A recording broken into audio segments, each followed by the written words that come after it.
This is me. Growing up, I think I had a pretty normal childhood for a boy. I was fascinated by everyday things. I tried to emulate my dad. I got toy guns and swords for Christmas, and I tried to show how strong I was. I also remember being a really affectionate kid.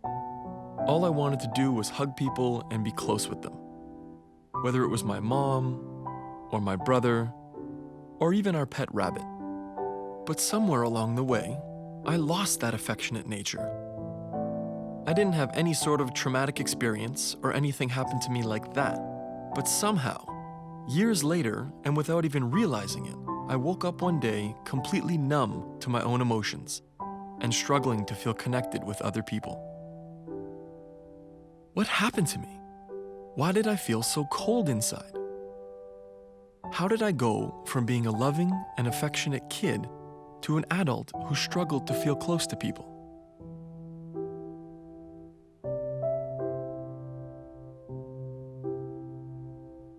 After broaching the subject with a few male friends, I realized I wasn't alone.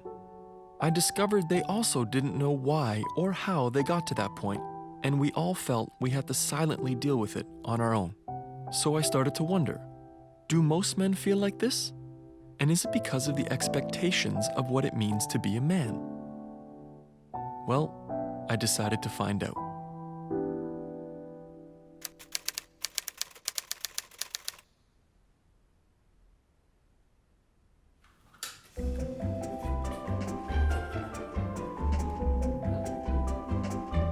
I've always liked documentaries and thought, hey, it'd be kind of cool to make a documentary, but when it actually came down to making that decision to do it, well, I was terrified. Like, what the hell do I know about film? I'm a high school teacher. I teach kids how to cook. So eventually, I just started reading a little bit, and it really dawned on me one day that if I'm gonna go out and ask men to get out of their comfort zone and to talk about things that are scary to them, then I need to get out of my comfort zone and try and make a film and see what happens. So through a lot of screw-ups and a lot of rookie mistakes, I did.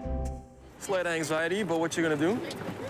All right, do I target people based on strict appearance, or do I just go for anyone? Anyone want to talk about it? Anybody? How you doing? You want to talk about feelings today? We're talking about feelings? No? You interested in talking about your feelings today? Yeah, no, it's okay. You interested in talking about your feelings today? Well, I'll take that as a no. Oh yeah, here comes the businessman. He's gonna turn me down 100%. Oh, where you going? No, come back. Damn it. You interested in talking about your feelings today, sir? Yeah.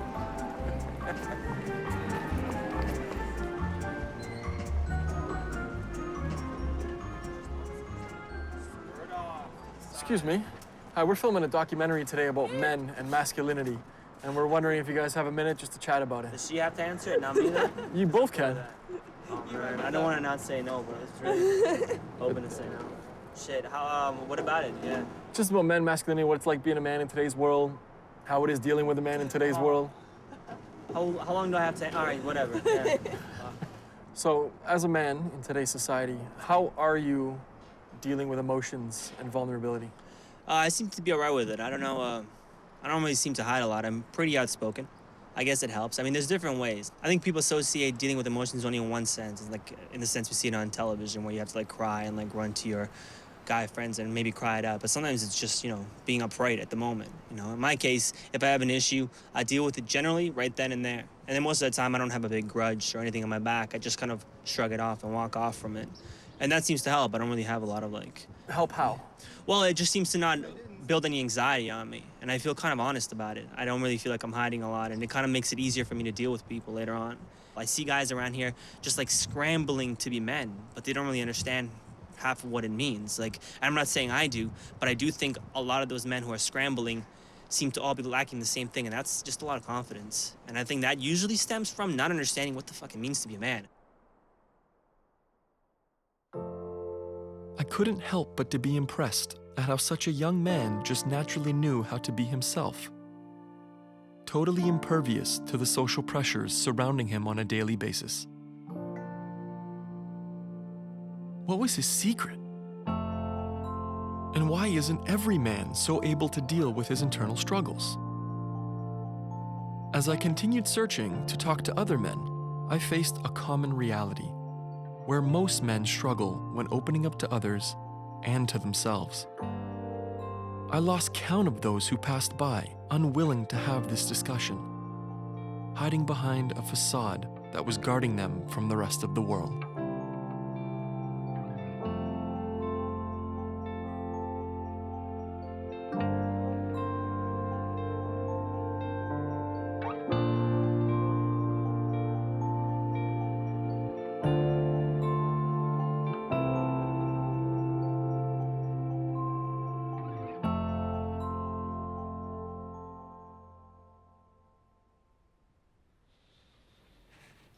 The things that you learned as a boy about being strong, about being independent, about not sharing your feelings, are the very qualities that by today's standards will ensure that you're a lousy husband.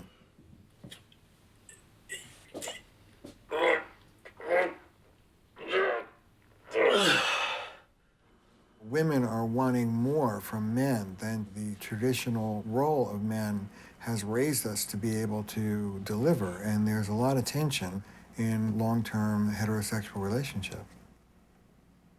If you look at indigenous cultures, part of the fabric of any indigenous culture are men and women talking amongst themselves and talking about what's going on, sort of outwardly processing emotions through communication with others in either a gender, the same gender, or within a community.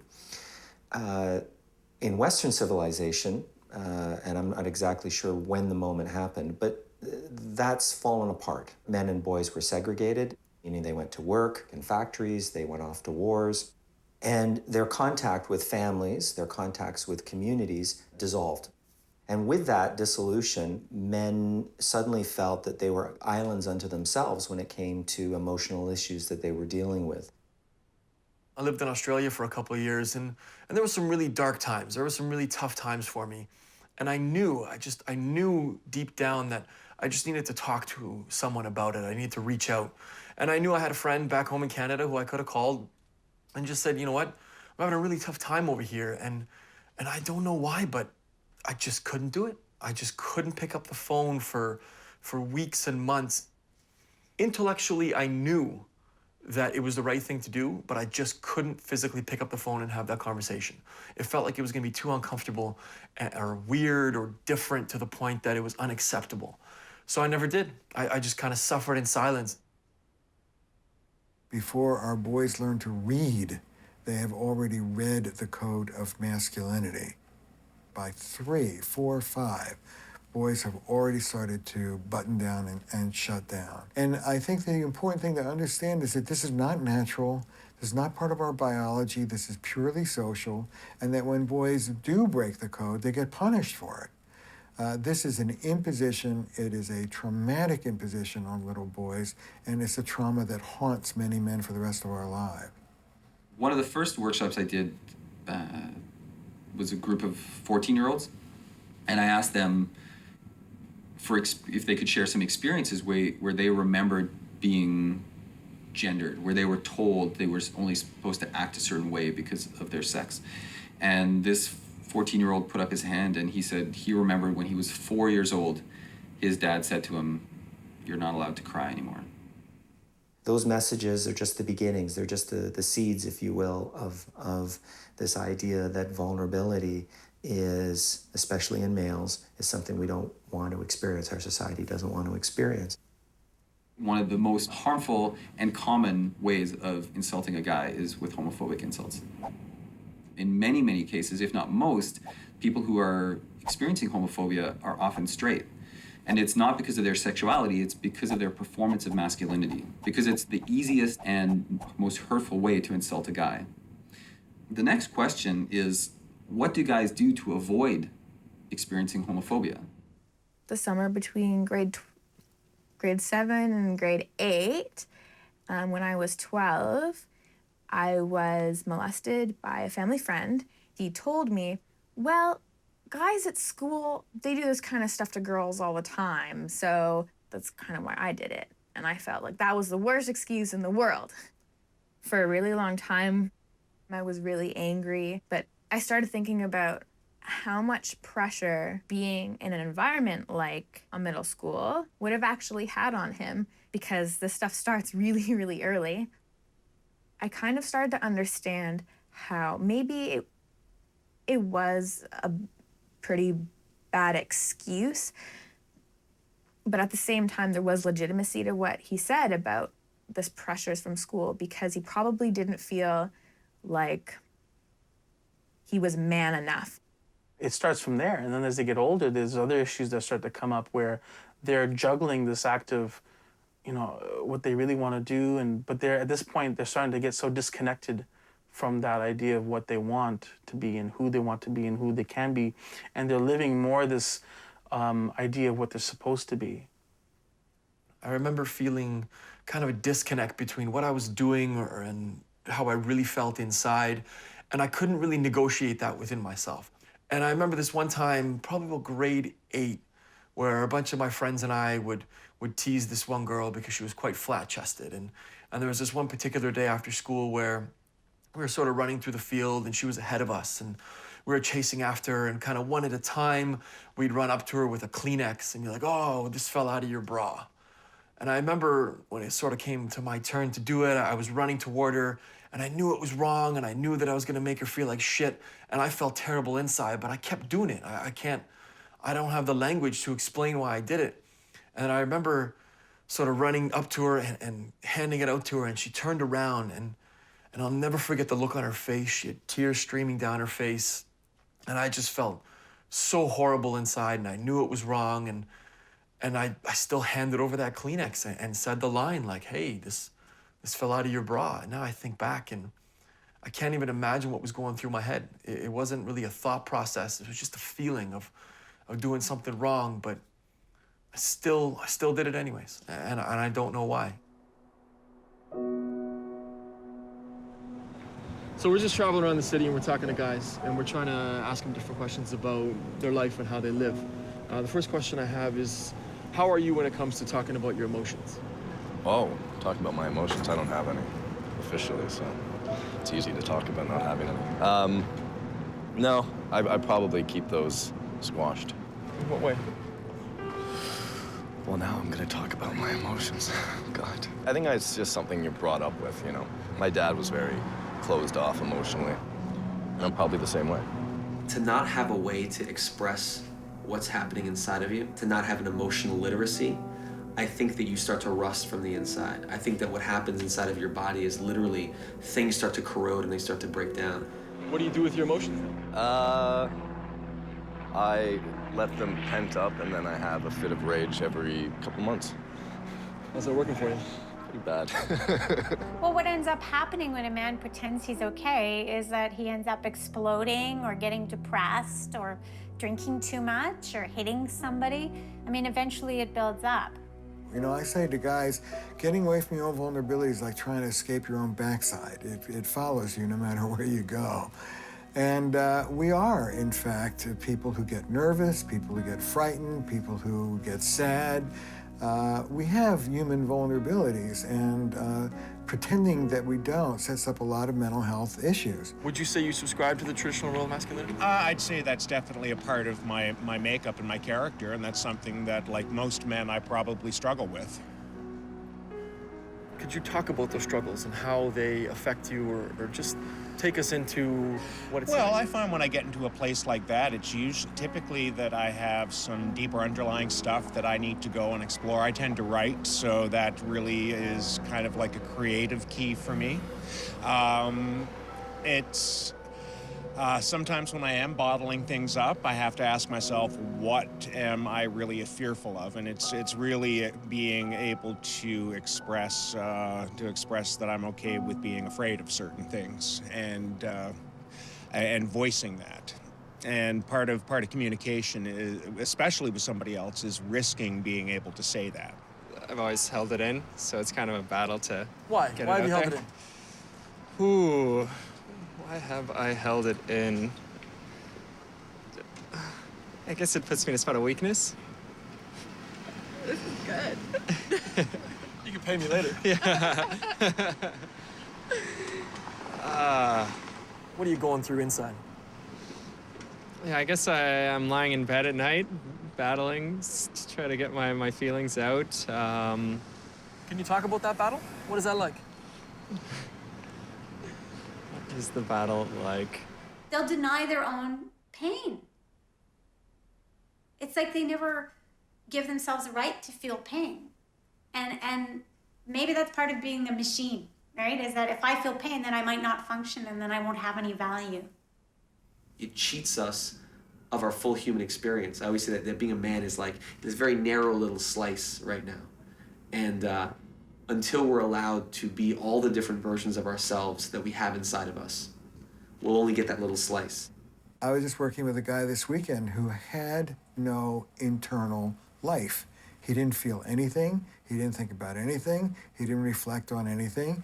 The bell went off. He's like a workhorse. The bell went off. He put on his clothes. He went to work, came home, drank a beer, watched a game, talked to his wife and kids, and went to bed. How are you feeling about all this? I don't know. He was totally blank. And I talked to men about developing an interior life. A lot of men are really missing out on connection, on feeling, on a rich internal life, and it's sad. When I remove a natural part of who I am, at some level I get into a disassociative relationship. I have to develop a whole series of coping behaviors and thoughts and beliefs to compensate for having cut that off. That part of me just doesn't disappear because I've decided in my rational mind not to express it. Drinking, aggression, sexual acting out, I believe, often, not always, but often has at its core an unresolved depression, which is itself the consequence of unresolved trauma of boyhood. Many men engage in what's referred to as help negation. That is, not only will they not seek out help, they will actively deflect it when it's offered to them. And this, of course, becomes hugely problematic when dealing with people who are potentially suicidal. They're more likely than women to hide their emotions, to be disconnected from those emotions. And over time, this can have a profound effect, particularly as men get older, when the relationships that they developed in school, for example, fall away because you're not naturally surrounded by as many people. The problem is that many men feel like there's nothing anyone can do to help me. They develop a very constricted view, and they think that there's no hope left, that there's nothing anyone can do. And then that's not true, and it reflects a fatal, potentially tragic misperception. Because I think men should be caring, loving. Oh, Jesus, here I go. Fuck. Caring, loving, emotional beings. It's the way we should be. You know, I live at the corner of Wellesley and Jarvis, and Jesus, Murphy, a guy jumped off the roof yesterday at about 5 o'clock, and somebody saw it happen. They said he was about 35 years old, very good looking, and I mean, if you can't cry over that, what can you cry over? You know? Most people who are genuinely suicidal are going through a particular crisis at that time that acts as sort of a tipping point. And if you can catch them in that moment and prevent the suicide from happening, there's a very good chance that it won't happen again.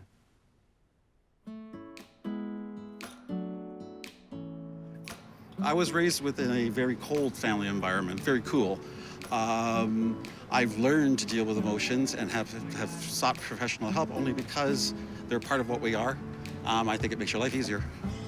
And what made you seek the help? A sense of self-loathing because you really don't look at the other people and value them as human beings because yourself, you don't have a value to yourself. And you said that it makes life easier. What do you mean by that? You're not fighting. You're not fighting, you're not disagreeing, you're not batting heads. There's actually, you can find harmony, find a point of common ground. And how has the journey been for you? Very rough at times, but I'm still here, and I'm too stubborn to die.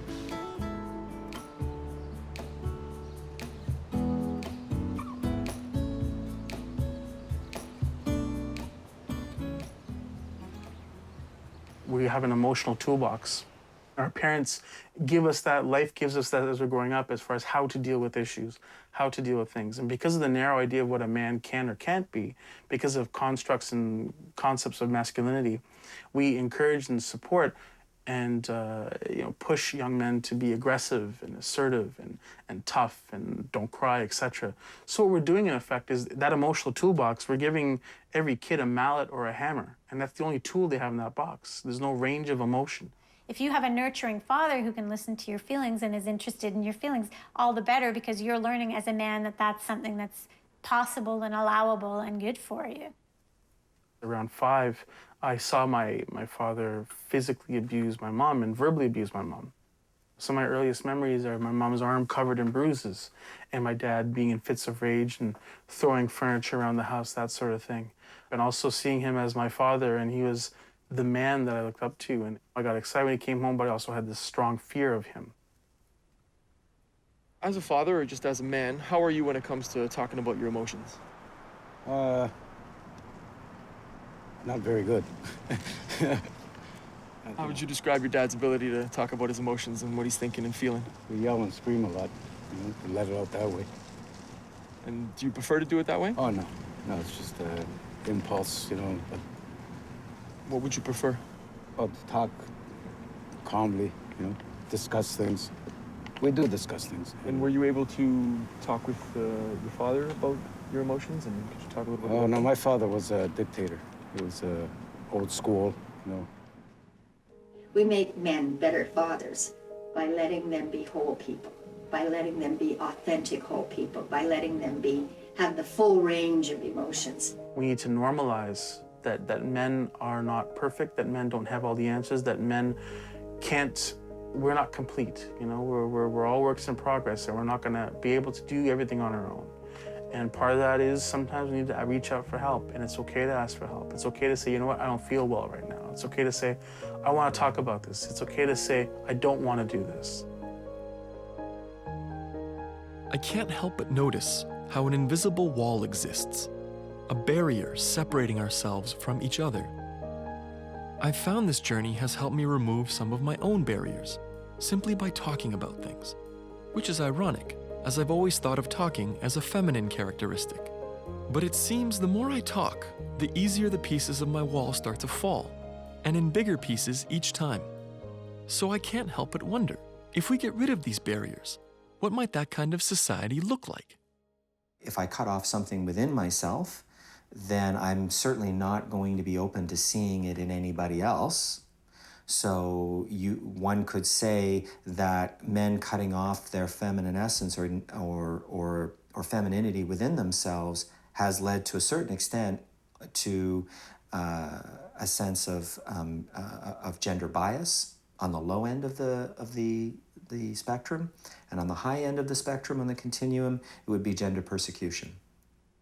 Obviously, I know other people want you to share your emotions, stuff like that, right? So... Why? Why do you think they want you to share? Why? Yeah. I guess because they're women and more emotional than men. Just the way, you know what I mean? It's just the way things are. And when you say the way things are, what are your guesses as to why they are these ways? Probably biological ways, you know what I mean? Just natural, the way humans are, differences between male and female. So that's why I look at it. What's your best feminine quality? Oh, for Christ's sake, I don't know. Best feminine quality. My best feminine quality? You know what? I like being affectionate. I'm a good listener. I feel like I'm caring. Toes? Is my fiance. That's a good answer. That's a smart man right here. I'm a sensitive guy. I think sensitive when we need to be. Are you a sensitive guy? You're shaking. She's nodding. You're nodding. Yeah. So if you think he's a sensitive guy, then why, if you could guess, why do you think he struggles to actually come out with how he's feeling? I think afraid of others' reactions. Geez, I don't know. Is there other feminine qualities? Can we classify that? Touché.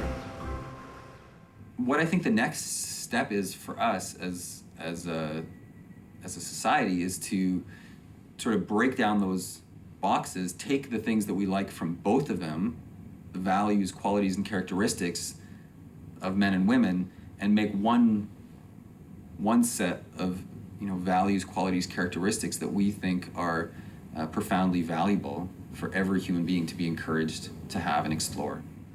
From the industrial age onwards, we have moved away in our emotional contact with each other and the earth to this new man that had to be changed again.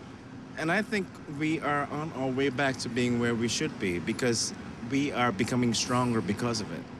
Things really change when you see alternatives, when you go somewhere else and see other people living their lives as men differently. And then you realize, wow, actually I can I don't have to be so rigid, I can actually live my life differently. And how does it feel to be able to live your life differently? It feels good. I mean, you feel just more in tune with yourself, and it's a life enhancer in a way, You just sort of discover new aspects of your personality and that you didn't even think could exist, and you also are able to have more fluid relationships with other people, men and women, I find. If we are to make a change for our species, we need to tear down patriarchy. Men are not only going to have to do that, but women will too. Women will have to look at where they're attached to patriarchal thinking and to really abandon that way of thinking, as obviously men will. Adopting a new paradigm, a new way that isn't matriarchal, that isn't necessarily patriarchal, but actually coming up with a rounded, humanistic approach. How would you get a man who's struggling with trying to find his emotions or trying to express them? What would you tell him to try and open up? Good Lord, this is such a simplistic answer, but I can't think of anything else to say. Be yourself. Don't hide. Don't hide behind a mask. Don't put a clown suit on. Be yourself. All we are ever doing is journeying back to our own innocence. All we are ever doing is journeying back to our own innocence. Journeying back to that emotional place where I had no idea that I had any limitations. I had capacity to connect. I had capacity to feel. I had curiosity. I had openness. I had feelings, and I was permitted to express those. That's the promise of that first relationship that we experience when we come into the world. And that is the promise that we are looking to replicate every time we meet another individual. And I wish more people knew that.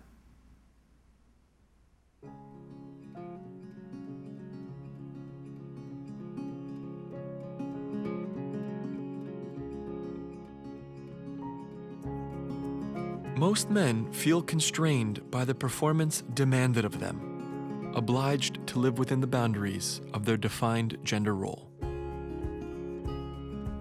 I used to feel overwhelmed by the weight of the silence and expectation placed upon my shoulders. But this journey has lifted that burden. Where I was once an illiterate bystander in the language of my personal reality, I am now able to speak my truth to the world and to myself.